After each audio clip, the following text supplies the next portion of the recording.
I just feel like I've been around the block, ripping up fantasy stock, working around the clock. Look at the view from the top. Researching rookies a lot? No, I just be listening to pods. Yeah, one in particular, I'm just a messenger. Let me just pass on the rock. Browning, brunning, pruning, pronouncing ain't what he's doing. What he's doing is not losing, but infusing you with new things. And there's Dennis the Bennett, yeah. The man is a menace, yeah. Building a dynasty, some of the finest things. Promise you won't regret it. Sly as a fox, cultured in pop. Give him his props. Here is a thought, here is a box, and you cannot compare them at all. So don't even try. Careful with the news, but when you use a take, I take up Tony Fire. I mean Dyer, because anyone else is a huge mistake. Whoa, fantasy round table, fantasy round table, yeah. Fantasy round table. Come take a look at the crown, baby. Hey, fantasy round table, fantasy round table, woo. Fantasy round table. Come take a look at the crown, baby. Go. Hello and welcome to another episode of the Fantasy Football Roundtable Podcast. It is Tuesday. We are talking about Week 11 of the NFL season. And Dennis, if people were with us on Friday, you and I had a lot of differences when it came to picking games, which always leaves me a little nervous going into the weekend. But I ended up going 13-1. My one blemish of picking victors. Did you hear I made the playoffs in the Scott Fish Bowl? My one blemish in picking victors was the 49ers. They just could not hold on to that lead, but the games did not go the way I totally expected, but I was happy to eke out a few of those victories. You made the playoffs in Scott Fish Bowl. How did your fantasy week go? At least hopefully that was good. My fantasy week went pretty well. I had a couple nail biters that I eked out, but yeah, my picks were pretty horrendous this week. I think I was 6 and 7 or something. I don't even remember how many games there were. It was let's see, there were 4 teams on by, so there would have been 14. So 6 and 8 then. Yeah. Well, we'll see. It might have been 7 and 7. I might have squeaked out a 7 and 7. Yeah, because I'm pretty sure you picked the Texans last night. So yeah.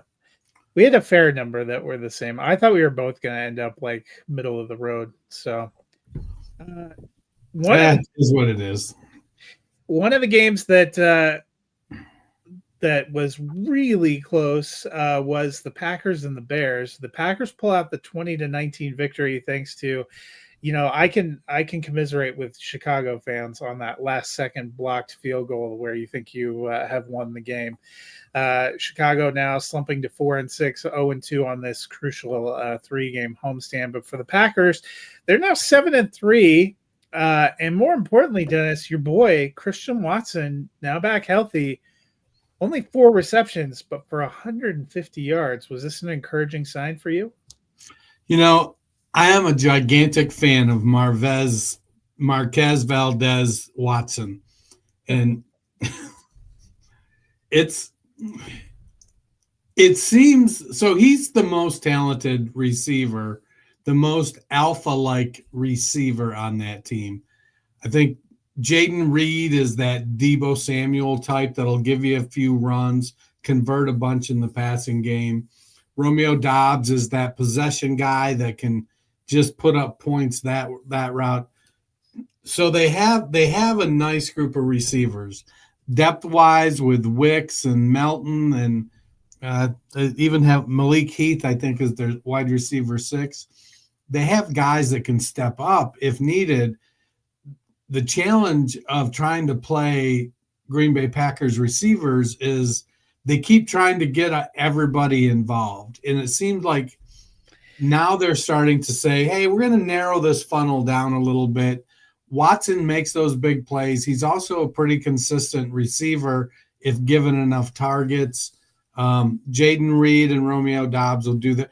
It almost feels like on a weekly basis that Reed and Doubs will out-target Christian Watson, but that Watson is likely to lead them in yardage and maybe even touchdowns.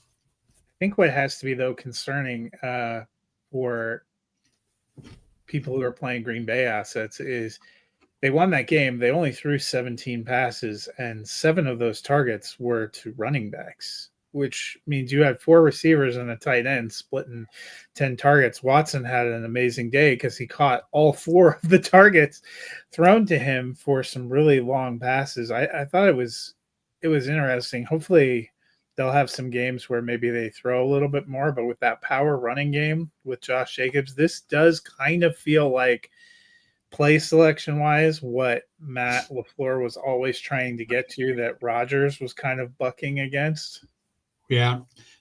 So big plays are Christian Watson's stock in trade. In 8 starts this year, though, he only has 20 catches. And so he gets those targets that are harder to convert. Now, if him and Love get on the same page, we see games like we did yesterday or Sunday. And those are great. Those are exciting. We want those games. That's what leads us to say, you know what? I'm going to take a shot on some upside here. Feels like they should be able to do that.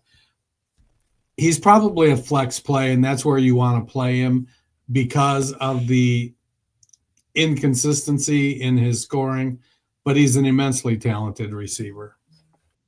Meanwhile, Chicago made changes at the offensive coordinator. I actually thought their offense looked a little bit better on Sunday. They didn't have a lot of big plays, but Caleb Williams a little bit better, 23 of 31, 231 yards passing, no touchdowns, no interceptions, rushed for 70. They got decent ground game production, got Odunze, Keenan Allen, Kmet, and Moore all at least a little bit involved, and the 2 running backs. What did you think of Chicago's offense?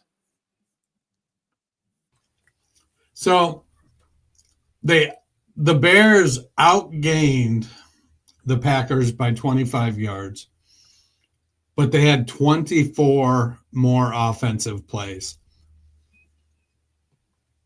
That's not a great ratio. I mean, I'm excited that they played tough. They had a chance to win it at the end. So in a vacuum, it wasn't, it's good that they played better. Swift had 71 yards and a touchdown. Williams didn't turn the ball over. I love that. Odunze had 10 targets. Allen had 8. Moore had 7. Those are the guys you want Caleb Williams throwing the ball to. But they're not in the business of moral victories. They need to get real, actual wins. And Caleb Williams is the guy that's got to lead them there. Now, there have been some issues with the offensive line, and Tevin Jenkins was out again this week. But they had a 56% third down conversion rate, and they were 3 of 3 on fourth downs. So I'm optimistic that they're in a position where they can continue to grow. They need to draft some offensive linemen. They need to sign some offensive linemen. You've got 3 very good receivers. Whether Allen is there next year or not, who the heck knows? But with DeAndre Swift, Rome Odunze, and DJ Moore, along with Caleb Williams and Cole Kmet, there's some offensive weapons there. We just got to see who the coaching staff is. Is Eberflus going to be able to hold on? Who's going to be the 4th offensive coordinator in 4 years for the Bears? Yeah, I imagine they're going to make a coaching change unless they get real hot at the end. Next up, the Lions were at home. I guess we could say it was pride, baby. I guess we could say it was a game, but 52-6, they just pummeled the Jaguars. Doug Peterson blew off questions about whether he was worried about his job. They're 2-9. They look completely flaccid. Should he be worried about his job? I mean, so they have a bye next week, or they're on a bye. That's really sparing us from having to see them rather than giving them a week off. So I'm not sure why a move hasn't been made. If you're not going to make a move during the bye week, then it's postseason right at the end of the year, they're not going to get better. I don't know that bringing Trevor Lawrence back after being injured is going to help them. They just lost Gabe Davis. So it's the Brian Thomas Jr. show out there at wide receiver. And so he has a chance to put up some good numbers. He's going to be the guy that gets Not with Mac Jones. the volume there. Well, Detroit's got a really good team. And so, Mac threw the ball 29 times. He targeted Thomas 7 and Ingram 7. Those are the two guys you want him to be targeting.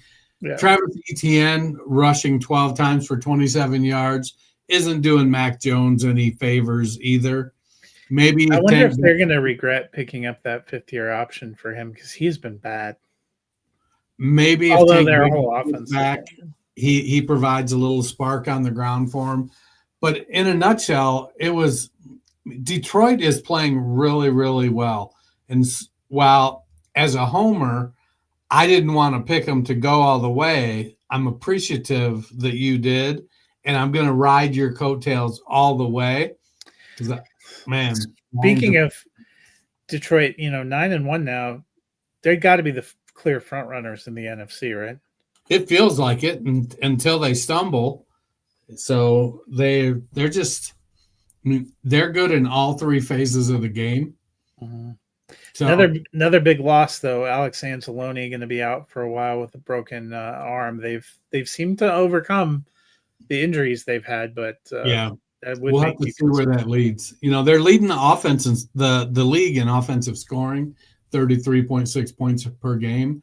That's 3 points per game more than the second place Ravens. So, it was Goff threw the ball 29 times. I got to be honest, when we went up, I'm going to say I'm a homer. When we went up by the first 2 touchdowns, I really thought Goff was going to cap out at about 15 pass attempts. The fact that he made it all the way up to 29, only 5 incompletions, though, 4 touchdowns, 400 yards, big plays coming from all around. A 64-yarder to Williams, a 54-yarder to Gibbs, a 22-yarder to Zylstra, 27-yarder to St. Brown. Pretty good. He leads the league with a 73% completion rate. The offense has the third most rush yards and the second. You remember he was my preseason pick for NFL MVP. He was looking good so far.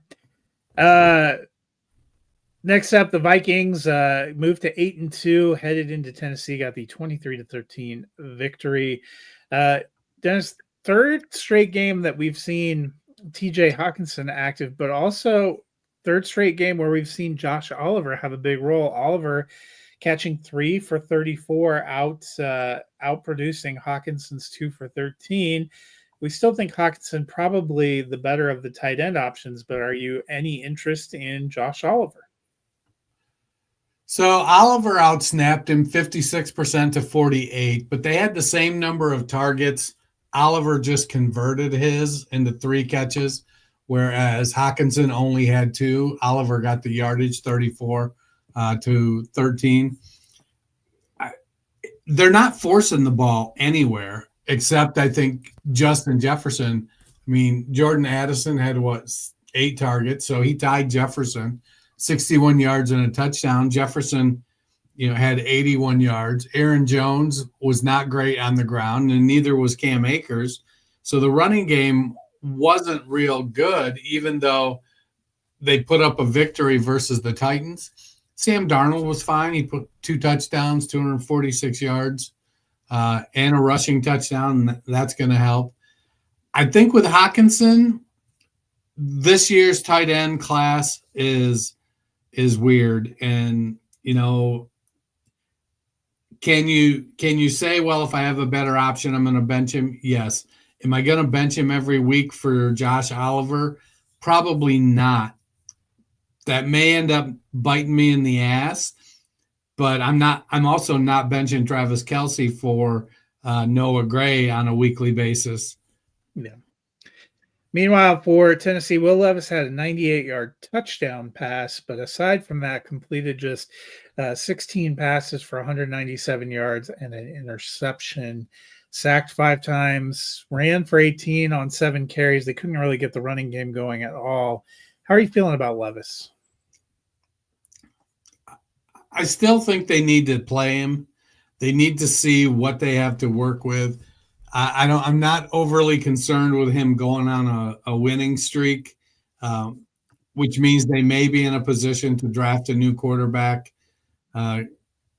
Levis was drafted by the last regime, so now Callahan may decide to rip the Band-Aid off and go get his own guy. Unfortunately, it's not a great class this year. It's all right. There are some guys that are interesting, but there's no, Andrew Luck type of talent at the top of the draft. I think that, overall, we need to be patient with Callahan. First year, comes from that McVay tree. Let's see what he can do. The QB hasn't been great, but Levis is completing 68% of his passes. He's just a little too much on the interception front. Ridley's at wide receiver 28 and Pollard at running back 18. Let's see what the competition bears going forward. They need better production than 2.6 or 1.7 yards per carry out of Pollard. But he was running like he was back in Dallas. Yeah, no kidding. Miami Dolphins hosted the Las Vegas Raiders and got the 34-19 victory. Dennis, the Raiders 2-8 now. Their offense kind of a mess, but Brock Bowers just continues to produce 13 receptions for 126 yards and a touchdown on 16 targets. Is he pretty much the only guaranteed start out of this Raiders offense right now? Yeah, I think so. It's Minshew is a reasonable super flex start. And but Bowers, he's doing Brock Bowers things, man. He's crushing it. I thought for a while you might be able to count on Jacoby Myers to give you some fairly consistent wide receiver 3 numbers. It's probably not that good now. We need a little more. Madison, who was getting good volume and able to be a serviceable running back, a flex-worthy running back, just had 5 carries last week, and well, he did have 3 catches for 50 yards, so you'll take that. That's going to be good for fantasy. Speaking of tight ends, on the other side, Jonnu Smith, 6 receptions, 101 yards, and 2 touchdowns. He now has 39 receptions for 448 yards, 3 touchdowns on the season, tied for the team lead in targets with 8. Are you starting to become a believer? I mean, who would have guessed that it was going to be Jonnu Smith that ended Jalen Waddle? No kidding. I mean, well, he killed Kyle Pitts, so. Yeah, but they're the same position. I mean, Tua has his lowest yards per attempt at 7.5 yards, his lowest yards per completion at 10.2, lowest yards per game at 240.5 in the last 3 years. So he's gotten a little bit worse in that production each year. I think the first couple of years you had explosive guys like Waddle and Hill that were getting downfield. Last year you had Achane. It's not happening as good this year. They're not getting that. And I think Jonnu is benefiting. He just doesn't have that same type of explosiveness that Hill or Waddle or Achane or Mostert do. But as long as he's going to keep getting volume, if you're going to give him 8 targets a week, I think he is moving into that must-start territory. The Los Angeles Rams headed to New England, got the 28-22 victory. Dennis, Matthew Stafford, grateful to have his wide receivers back. Cooper Kupp and Puka Nacua combined for 19 targets, caught 13 passes for 129 yards and 3 touchdowns. Are we feeling better about Stafford in fantasy now that he's got his receivers back? Hell yeah, we are. I mean, 19 of 27 targets, 13 of 18 receptions, 229 of 295 yards, and 3 of 4 touchdowns went to Kupp and Nacua. Talk about a narrow funnel. It's where the ball is going there. It's I get it. Colby Parkinson put up a touchdown, but he had 1 target.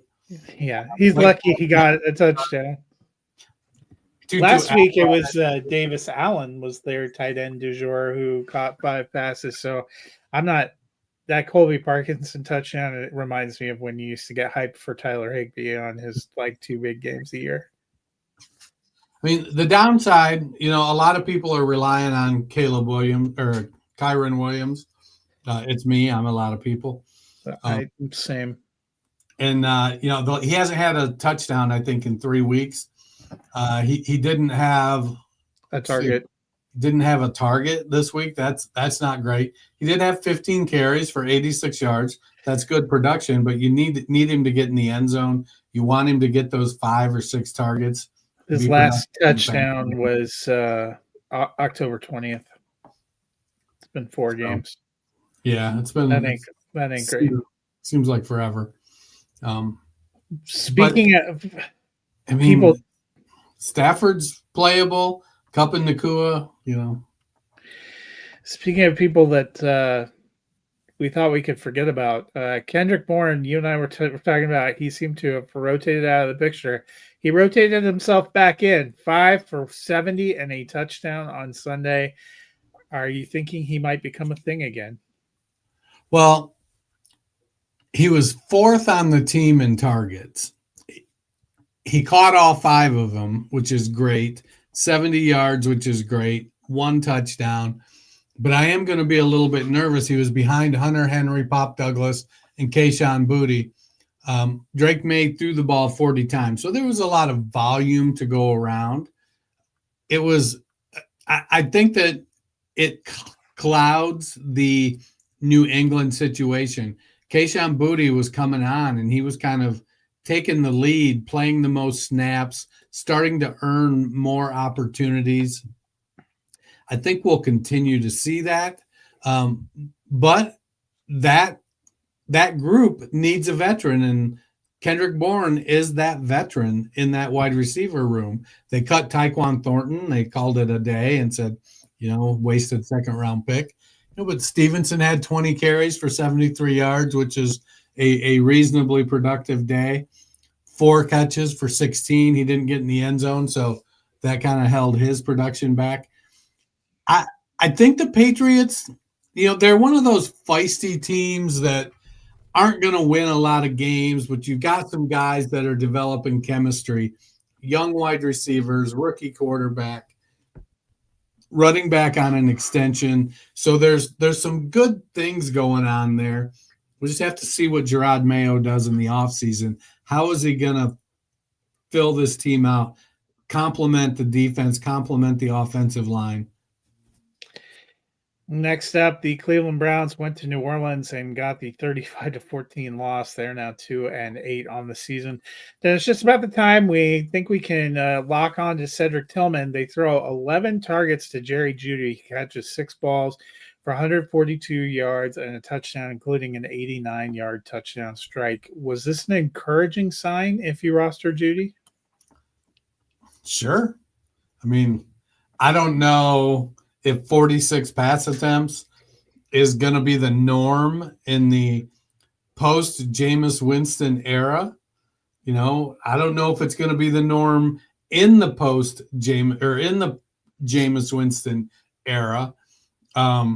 But he threw the ball for 395 yards. Jeudy had that one great big play, but Elijah Moore looked good. He made some plays. Njoku looked good. Cedric Tillman, he still got good target volume. He had 8 targets. He just only converted 3 of them. I still think Tillman is probably the most talented of the receivers currently on the team. Some days the game just goes in another direction. Njoku did his 9 for 9, 81 yards. That's awesome. Nick Chubb, 4.5 yards a carry, but he only had 11 carries. When you're getting your ass whooped, there's just not a lot of opportunity to run the ball. Well, this was actually a fairly close game. It was 14-6 at the half. It was 14-14 at the end of 3 quarters. So, I mean, they probably could have run more. But keeping the theme of great fantasy days for your bench, Holy Taysom Hill, 7 carries for 138 yards and 3 touchdowns. He threw a pass that he completed for 18 yards, and he also caught 8 passes for 50 yards on 10 targets. They don't have a lot going on in their offense. Do you think this is potentially a sign of things to come? I did not start him in a couple of places because I was like, I don't know how great this game is going to be. I forgot the Browns no longer have an elite defense. I just keep thinking back to last year. So he and Jerry Jeudy actually in the same league had them on the bench almost.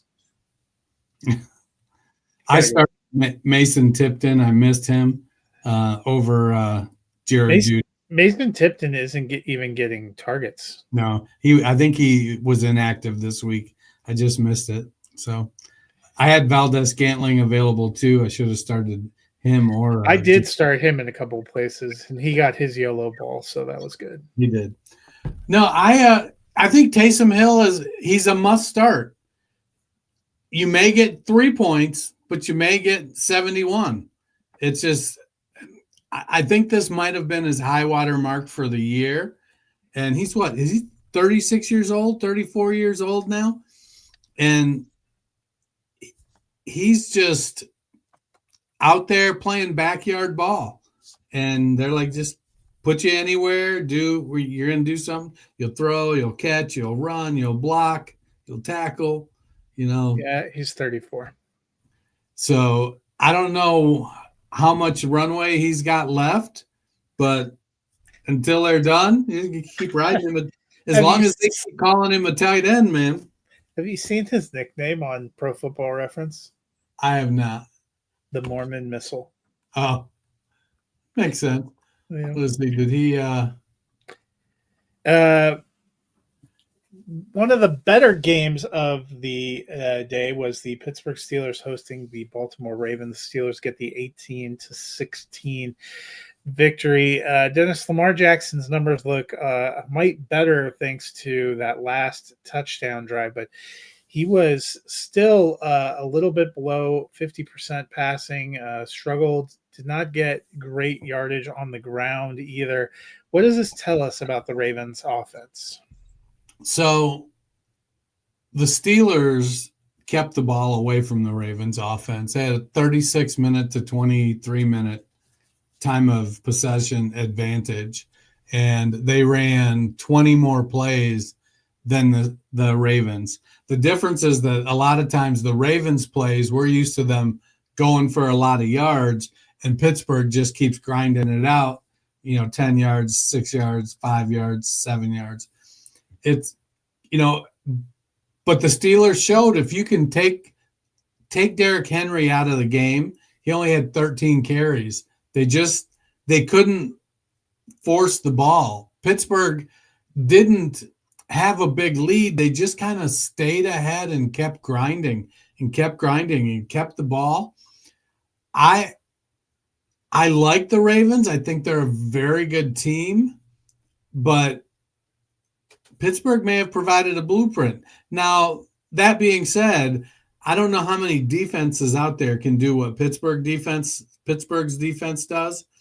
So, let's not just throw it away and say, oh, the plans keep the ball away from Derrick Henry, because, not everybody can do that.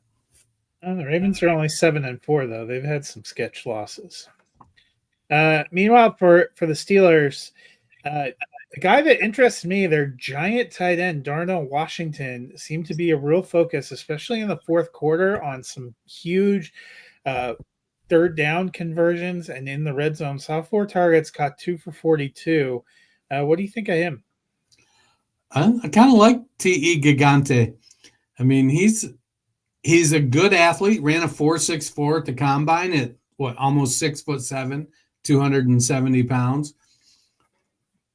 He's just a guy that's kind of earning his stripes. They've got Freiermuth, who's a good tight end and maybe a little bit quicker than Washington, but Washington can provide a mismatch advantage. I think he's a dynasty buy. He's in his second year, going into year 3. Freiermuth is probably out in a year or two. So year 3, that's, tight end comes in, they got to learn the blocking schemes. They got to learn the NFL passing schemes. Usually takes a couple years. They work their way up. Not everybody's Brock Bowers. But but Darnell Washington seems to be turning into one of those guys that can, be in Antonio Gates or something like that can provide not only just an outlet, but a mismatch down the field. One of the more interesting games of the day, the Colts go to New York and get the 28-27 victory over the Jets. Dennis Anthony Richardson got set down for 2 games. Now he's back. Looked a lot better, 20 of 30 for 272 yards and a touchdown against what was at one point regarded as a decent Jets defense. Also had 10 carries and 2 rushing touchdowns. How did you feel about Richardson? Played a great game, probably his best game in the NFL, both for fantasy football and regular football. 2 rushing touchdowns and 272 yards passing with a passing touchdown, 67% completion rate.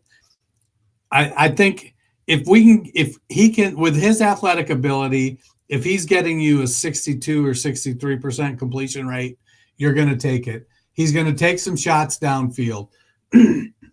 Again, he's targeting the guys you want him to target. Michael Pittman with 8, Josh Downs with 5, Alec Pierce with 4, Mo Alley-Cox with 3. Who knew they even had a tight end in Indianapolis? Jonathan Taylor got 24 carries. He only had 2 targets, and he wasn't super productive with his carries. But when it counted, he made a play here and there, 57 yards. So now we've got to see, was this just a one-time thing? Was it because the Jets are in flux right now after firing their head coach and Richardson was able to pull it off? Can we see some consistency out of Richardson? Let's see him make some plays next week. Yeah, and they will have a pretty significant challenge because they are at home. But I don't know if you saw who they have this week. They welcome in the Lions. So one pride, baby. The Jets, meanwhile, 3-8, an embarrassment. They fired their GM Joe Douglas today, but there have been rumors that they're looking at trying to run it back again next year with Aaron Rodgers. I find that ridiculous. What do you say? I think that you can't fire the head coach and the general manager that made the decision to bring in this awful quarterback and still keep the quarterback if you're going to can them. It just doesn't make any sense. I don't know.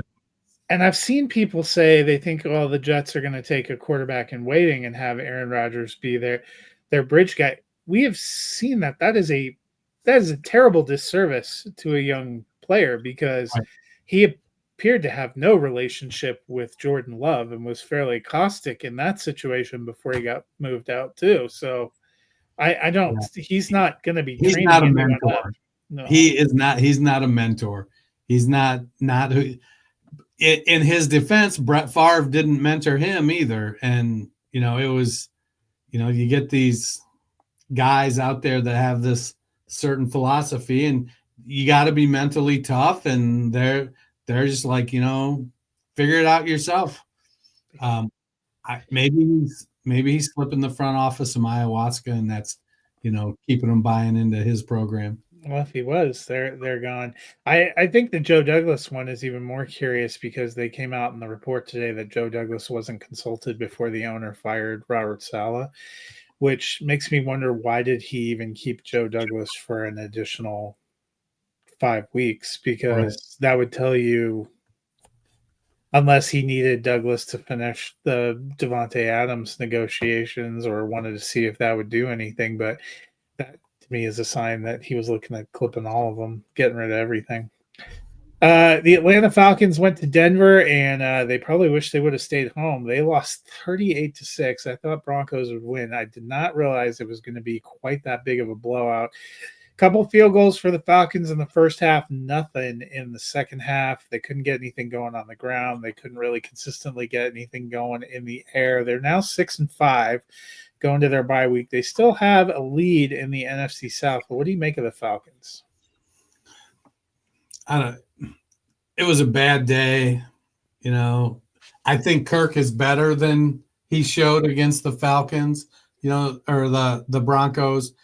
You guys got some good cornerbacks up there in Surtain And who else is playing out there on the cornerback? Riley Moss, Riley Moss. and Yeah. Jake McMillan. You were right, though. They did move London to the slot a couple of times to get him away from Surtain. Denver did not travel him into the slot. I noticed all of his receptions were against Jaquan McMillan. I mean, so if that was working, why'd you stop it? He got dinged up, and it wasn't always working. They didn't have a lot of time either. I know he only has 3 sacks. They only list 3 sacks, but he got hit quite a fair amount. Yeah, I think the Falcons are good. I don't know if they're great. They feel like a, one and out playoff team. Yeah. I heard somebody talking, might have been like Joe Dolan and Paul Kelly on Sirius XM, that they think that Kyle Pitts is going to be like a David Njoku, super athletic tight end coming into the league. Team really likes him, so they sign him to the second contract, even though production's been inconsistent. And then when he's like 28 years old or 27 years old, he starts being consistent. But they've got so many weapons. The Falcons just need to fix the weak spots. Is it O-line? Is it defense? Ray McLeod having a monster year as the wide receiver 3 there. Darnell Mooney, I know he's dinged up a little bit with a hamstring. They don't have the easiest end of season schedule either. They're on a bye this week. Then they're home for the Chargers, at the Vikings, at the Raiders, should be good. Home for the Giants, should be okay. At the Commanders, that could go either way. Commanders pushing for a playoff spot, have a better record. Then home for the Panthers. I mean, you figure at least probably 3 more wins, which gets you to 9, which might be good enough in the NFC South. I mean, it was going bad when they skipped right over Tyler Algier in the backfield rotation and just went right to Jace McClellan. It's because they were completely out of it. They put Penix in. They just took everyone of consequence out. Algier played a few snaps. He got a target. I just don't think he had, I think, a couple of carries that got called back. They had some penalties. Meanwhile, speaking of backfields, holy shit, Denver, can you make a decision? Last week, it was all Audric Estime and Javonte Williams seemed to have been benched. So much to mine and probably everybody else's surprise, they went out and he pretty much only had eyes for Javonte Williams for 3 quarters until they were up big, and then Estime and McLaughlin got some cleanup work. So what do you make of this backfield? So Williams put up a total of 87 yards, 9 carries, 4 receptions on 5 targets, and he had the rushing touchdown. It seems very much like what we talked about last week. I'm going to give everybody a shot and see who gets hot. Williams got hot this week. He came in, was hot early, was able to keep it going, and Peyton was like, he's running well. We're going to keep him in there. Let's see what he can do. But, I mean, shit, you got – It's not even giving everybody a shot, though, because – well, because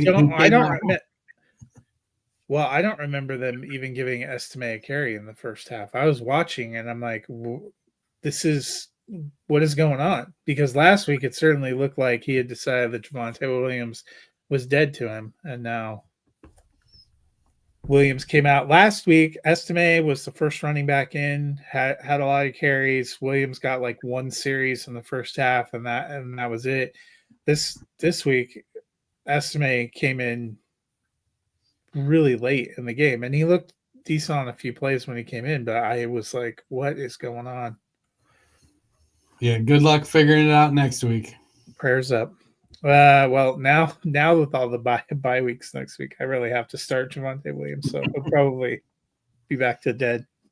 Seattle Seahawks went into San Francisco and pulled out the gutsy 20-17 victory. Dennis, how are we feeling about the Seahawks? They're back to 5-5. Looks like the bye week helped them a little bit. Any belief? I don't know. I mean, that division is up for grabs. It's, nobody's pulling away. I think that they're all like what, 6-4 and 3 5-5s. Yeah. So anybody's within striking distance. with DK Metcalf out, Jackson Smith and Jigba seem to take priority in the target share. Metcalf was back this week. Smith and Jigba seem to hold his status there. Seems like at the expense of Tyler Lockett. Smith and Jigba with 10 for 110. Didn't get in the end zone. Geno played gutsy. It was just one of those games where there wasn't going to be a lot of points scored. Narrow funnel with Smith and Jigba, Metcalf, and Kenneth Walker on the ground. And for fantasy, you'll take that. Geno didn't put up great fantasy numbers. He was saved a little bit by a rushing touchdown. I think that the 49ers, the Cardinals, everybody has a shot in that division right now. I don't know that anybody's going to pull away. It may go down to week 18. So for the 49ers, they are part of that pack of teams 5-5. They've now got 3 division losses, and this offense just can't seem to get on track. How are you feeling about the 49ers? So we need Christian McCaffrey to get in the end zone, and then things will start to get back on track. Purdy didn't have a great game. Good percentage, not a lot of yards. I think Jauan Jennings has taken over as the wide receiver 1. That's certainly how it feels right now. George Kittle is having a phenomenal year. But he was out this week, so. Yeah. But when he comes back, it's one of those. The injuries have narrowed the funnel in San Francisco, and that's good for us in fantasy.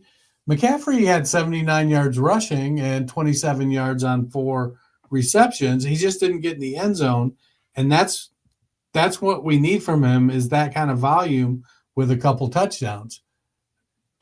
I want to see if Jauan Jennings can continue to, play big like Nico Collins. They remind me a lot of each other, big receivers with good speed.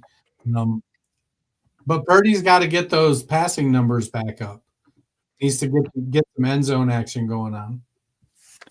In what might have been the game of the week, the Kansas City Chiefs went to Buffalo. The Bills get the 30-21 victory, handing the Chiefs their first loss of the season.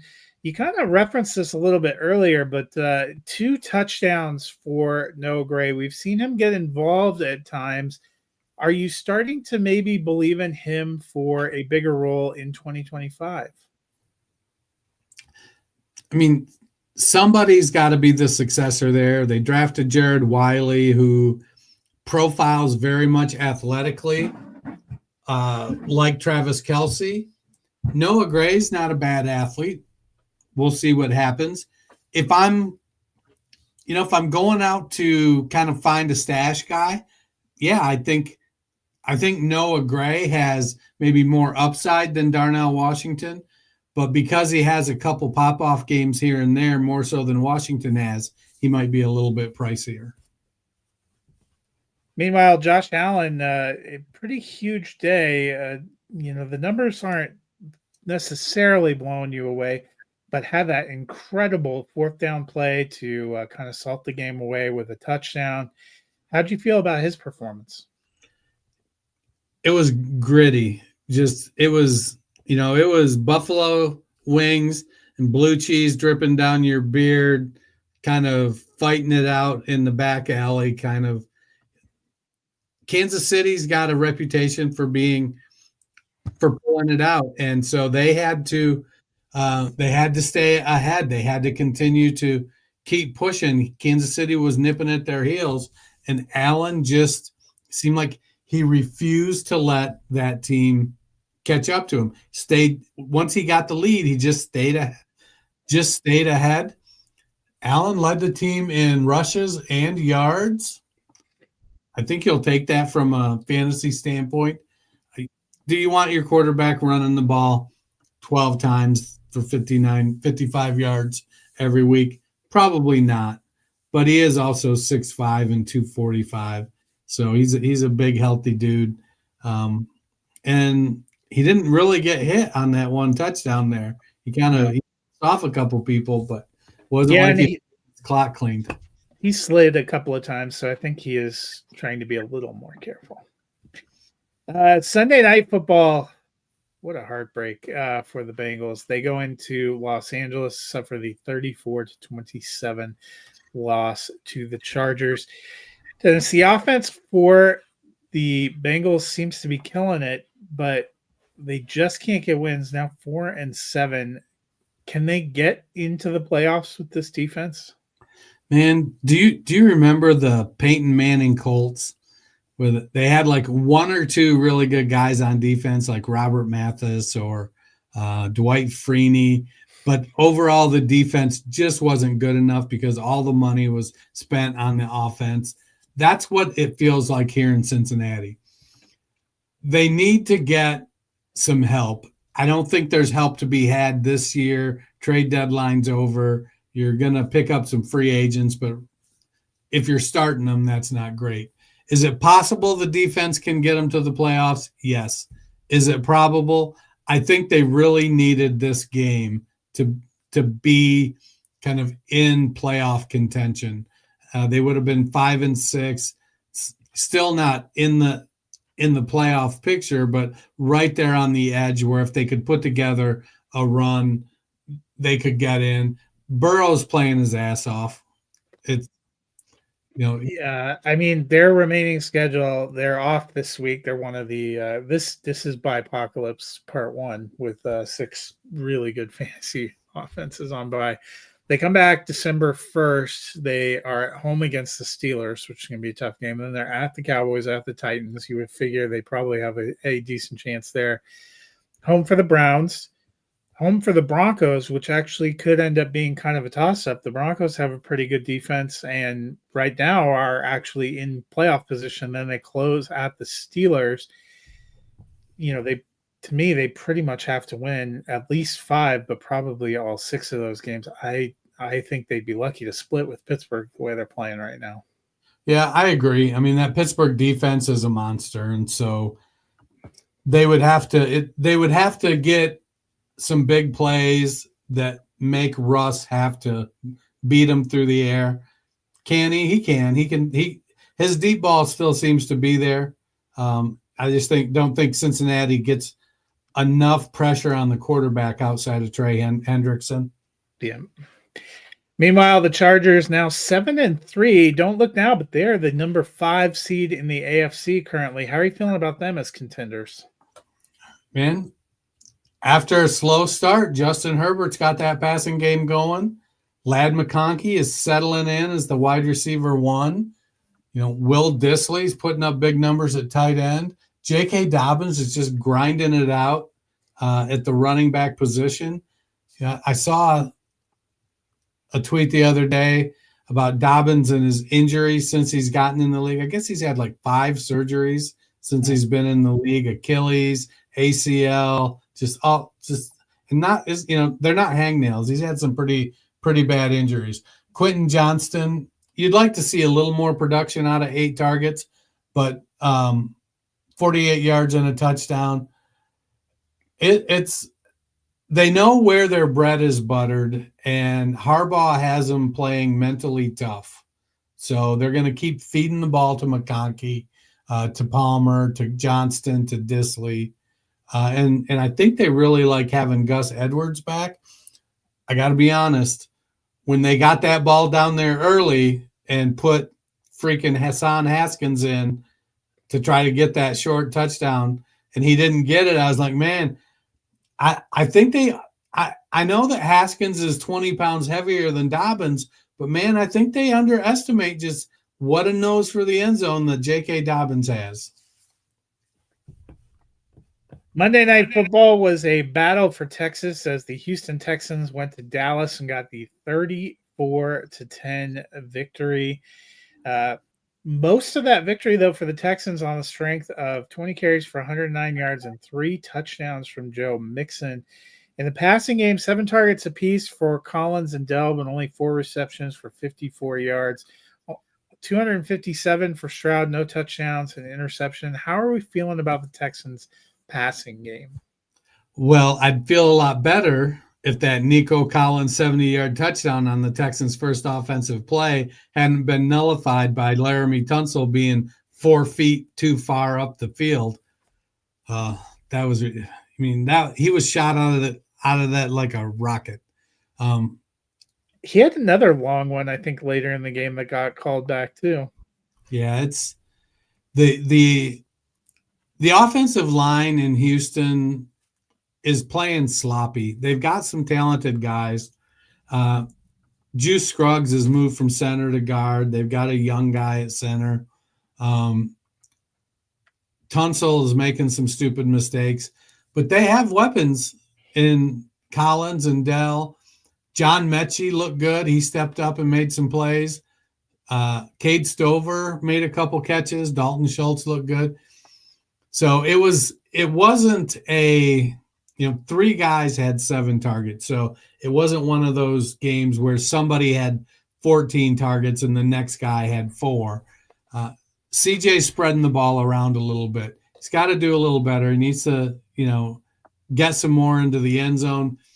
But I guess when you got Joe Mixon with 3 touchdowns, it's kind of crazy. He just, I'm in a 16-team league where I went into rebuild. My quarterbacks are Gardner Minshew and Derek Carr, and I've been trying to trade away guys all season and not getting any bites. Now I'm sitting in 3rd place with the 2nd highest scoring team. And I'm just like, I had talked to somebody about trading Mixon a couple weeks ago, and I'm like, I just think he's worth a 1st-round pick for a contender. And they're like, I really can't do first. He's like, how about 2 seconds? I'm like, if you had 2 seconds in 25, maybe I'd consider it. Now he's sending me a message going, hey, can you throw a 3rd in? And I'm like, dude, I'm going to keep him. I'm 7-4 now. Your window has passed. Yeah. It's like, I tried to sell off my assets and I couldn't get anything but low ball offers. So I'm going to keep Mixon. Maybe he's nothing to me next year. I don't really have any draft picks. I really could use the draft picks to rebuild, but if this team's going to put up points, then by golly, I'm going to keep playing him. Amen. Meanwhile, what are we doing with Dallas? They're now 3-7. Cooper Rush chucked it around 55 times, went for 354 yards. Kind of like that. They have 0 running game, it would seem. The rest of the season, they are at the Commanders this week, which is not a great matchup. Then the Thanksgiving present to all of us, right around the time we're sitting down with our family, is Tommy DeVito and the Giants against the Dallas Cowboys. Then they're home for the Bengals, at the Panthers, home for the Buccaneers, at the Eagles, home for the Commanders. Not seeing a lot of wins there. It's going to be a rough way to close out the season. Injured Dak, no running game. Did you know they're 0-5 at home? A pouting CD Lamb. So Cooper Rush is, I don't know why they're not playing Trey Lance. Cooper Rush is the safe pick. He's not going to, it feels like he's not going to make a lot of mistakes is the reason you would give because he's a veteran. But, man, he had people in his face all night. He doesn't have much arm strength.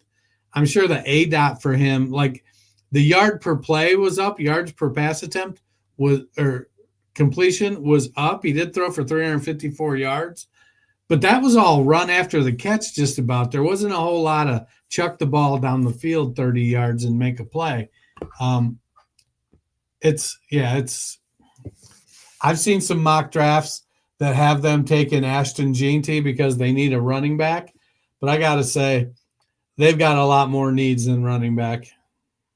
And they need some line and stuff. Line used to be one of their biggest assets, but it feels like it's degraded quite a bit. And it may improve next year with minimal additions because they're starting 3 rookies. So Mike Zimmer does not appear to have been the answer at defensive coordinator either. No. But also there have been a lot of injuries on that side of the ball too. So Well, that'll do it for week 11, but week 12 gets started on Thursday night with another divisional matchup. The 8-2 Pittsburgh Steelers at the 2-8 Cleveland Browns. We have 6 teams on a bye. The Falcons, the Bills, the Bengals, the Saints, the Jets, and the Jaguars all out this week. So plan accordingly. Dennis, what are you expecting from Thursday night? Man, I'm expecting a massacre. Same. Steelers give up the 10th fewest fantasy points to running backs. So Nick Chubb it's a great story that he's back, but he's not back. They give up the 9th fewest fantasy points to wide receivers. But with that pass rush, I'm not expecting Jameis to I'm expecting a couple bad Jameis plays. This just might be a bad game in general. They give up the 14th fewest points to tight ends. So if there's any hope, maybe Njoku will get a little bit of action going. But their defense gets the 5th most interceptions against a quarterback that's never seen an interception he didn't like. And Steelers are the 2nd-ranked overall defense. So it's going to be a slog for Cleveland. Cleveland, on the other hand, their defense gives up the 8th fewest points to running backs. So we got Najee Harris and Jaylen Warren coming at them, but they give up the 4th most fantasy points to wide receivers. So it's a Van Jefferson game, is what you're telling me. Yeah. Yep. No, it's going to be we're going to be looking at some Mike Williams, some George Pickens, and they give up the 8th most fantasy points to tight ends. So we'll have some Freiermuth and Darnell Washington action going on, which is likely to open up some opportunities for Najee Harris and Jaylen Warren. The defense does get the 10th most sacks in the league, but Russ has got plus mobility even at this late stage. So we'll see. Cleveland has the 2nd worst offense in the NFL. This is going to be a Steelers. I hate to say. Hopefully, Mike Williams is actually involved. I had to look back. He didn't even get a target on Sunday, so be interesting. I am taking the Steelers. Me too. Yeah. Well, that'll do it for us today. We'll be back on Friday with the rest of the Week 12 preview. Only 11 games on Sunday because of those 6 teams on a bye. And one of the actual best games of the week is Monday Night Football, which is the Ravens and the Chargers. There are not a lot of glam matchups on Sunday, I got to be honest. So be interesting. We will preview all that, start making peace with all the waiver wire dregs you're going to have to pick up to patch over some of those lineup holes. But Dennis, if the people are feeling down in the dumps, looking at half their team on bye, what can they do to fill those long, lonely hours? They can go to their favorite podcast platform, hit that search bar, type in the Fantasy Football Roundtable podcast, give us a follow, give us a subscribe, like, rating, review, all that fun stuff.